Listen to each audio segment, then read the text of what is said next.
There is no intro for these videos because that would be a ripoff of every other mobile channel out there. Hi there, strangers.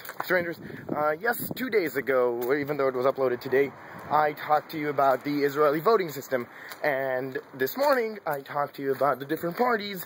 Now today, we're going to talk about our hopefuls, our Prime Minister hopefuls, the people who are candidates. Most of them. I'm not going to talk about each and every one, but the ones that actually matter in the political spectrum right now, even though only 2 of them are actual candidates, but that's a different story and we'll get to that at the end. I'm just warning you, I'm going to pass the 2 minutes because this is a little long and it's going to go through ramble mode a bit, but it is going to be interesting. So, let's start with Yair Lapid, the guy who confuses me because he is a talk show host. He's a big talk show host. Well, he was a big talk show host until he formed a party called Yesh Atid, which means there is a future, and ran to be prime minister. Now, the thing is that it looks, according to the polls, it looks like his party is going to get like 12 seats, which is a lot. Okay, especially for a brand new party made by a TV show host. It's like Conan would like just make a party and go and be a big part of the Senate. It's pretty weird. And personally, I don't really think much about him because he has zero political experience, like absolutely zero. Hasn't had any political experience at all, and also. I mean, his dad was a head of a party back in the day called Shinui, which means change, and I had problems with Shinui, which was basically that, you know, they were a very non-religious party, but they like really hated religious people, and I'm a little bit against that. I mean, I myself do like the non-religious changes that I think that should happen in Israel, but I don't think that should come at an expense of hating religious people. Okay, next, I'm going to talk about Naftali Bennett very briefly. He's the head of Habayit Yehudi, also in English that would be the Jewish House. Yeah, the Jewish House. He comes from a long line of religious political people. The type of religious people who are also national, like Zionistic, because that is not all religious people. He's not ultra-Orthodox. He's just Orthodox. And he's trying to be, he's putting on a face of a cooler kind of Orthodox type person. It might be working with some people. He's in the right side of the spectrum, so obviously I'm on the left side of the spectrum in my mind, so, you know, I can't really relate to him that much. But also, yeah, I have my reasons for disliking his agendas, you know, besides that. But he's a good speaker, I'll give him that. Left hand got tired. Next, let's talk about Tzipi Livni. Tzipi Livni, actually, from all the candidates, would be the person I would like to see in office the most. She's not going to be in office as the Prime Minister, but she is the one I would like to see the most. Mostly because, and here's the funny thing, she actually originally does come from the right side of the spectrum. But as I said in the last video, a lot of the parties kind of shifted right. So some parties that were on the kind of right side of the spectrum moved far right, and other parties that were on the left side of the spectrum moved to the center of the spectrum. And she left her party that was on the kind of right side of the spectrum to go to a central party, left that party and made her own party for these elections. Her party isn't doing that great. It's doing okay, but I mean, the party she's left might not even make it into the House of Representatives, which is also a big deal because they were the biggest party 8 years ago, and now they're like gone.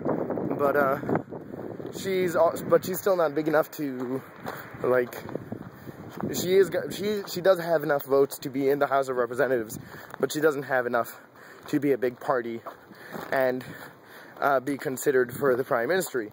Now, the reason I would like to see her in office is because she is a happy middle for me. I I mean, of course, personally, I always would be happy to have, like, a left person at the head. However, I know that a left person at the head would bring so much shit into, like, the inner workings of Israel, just because you'd have a left person in the head and all the right would kind of want to bash everything. So, the way I see it, the thing I love about Tzipi is that she's a kind of person who reasons lefty ideas with right-wing logic. As in, she wants to do a lot of the things that I think should be done in Israel, but she rationalizes them from a right-winger's point of view. And I love that. It's a kind of, that's just my happy middle. Now you can't see me at all, but you can still hear my voice. For me, that's just a happy middle. That's a kind of, you know, that's a kind of way for things that I think that should be done that will get done, except she's not going to be picked, but rationalizing them like a right-wing person. That is awesome. So, now that we talked about the hopefuls who are not going to get in, let's talk about the two hopefuls who are actually running for the prime ministry, because at the end of the day, as I said, the parties are going to need to pick a prime minister, and like every other election out there, they're going to be picking not according to who they want the most, but according to the person they don't want the most. And those two are Benjamin Netanyahu on the right and Sheri Yachimovich on the left. Now let's talk about Benjamin Netanyahu for a second here. He is the current prime minister, and I hate his balls, and also his guts, and also his face, and I really, really don't want him to win. That's the thing, that a lot of this fight in this election is just, you know, people on the right wanting him to win, and people on the left wanting him not to win. So people on the left will all vote together for the biggest party on the left, or well in the center, because as I said, very little left parties out there, but everyone on the left and in the center wanting someone from the center just to make sure that he isn't the prime minister. Now, Sheri Yachimovich is a good person, and I would be happy with her as prime minister, because she is awesome. Wait, I said I was going to talk about Benjamin Netanyahu. Benjamin Netanyahu brings with him a lot of shit. First of all, he is a massive douchebag liar. I mean, the amount of lies that comes from his mouth are unbearable, up to a point where Obama was actually heard. Sorry, I have this heavy thing on me. Obama talked to a different person, I think an Italian representative, and the Italian representative, they didn't hear that their mics were still on, and he turns to Obama and he says to him, this guy is such a lying douchebag, and Obama says to him, you think it's really bad? I need to talk to him all the time.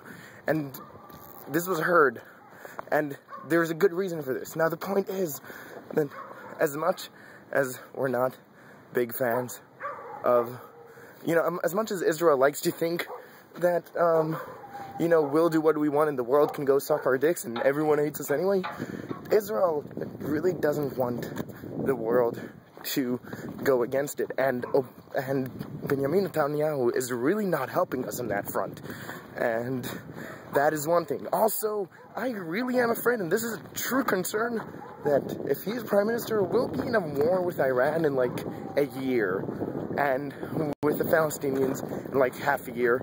I just feel that he's really gun-ho crazy. Even his slogans are slogans of, you know, we need to be strong, where power is the thing. Power is the answer to everything, and I hate that. Now, Sheri Yachimovich, she is much more on a social front. She's talking about taking care of the financial problems, of the 1% having to pay such low taxes next to the rest of us. And, you know, we all love her for that. And there is seriously not a person who will diss Sheri Yachimovich on the social front. Most people just think, most people who want Benjamin Netanyahu in the head just think that the whole, you know, Israeli-Arab problems are more problematic, than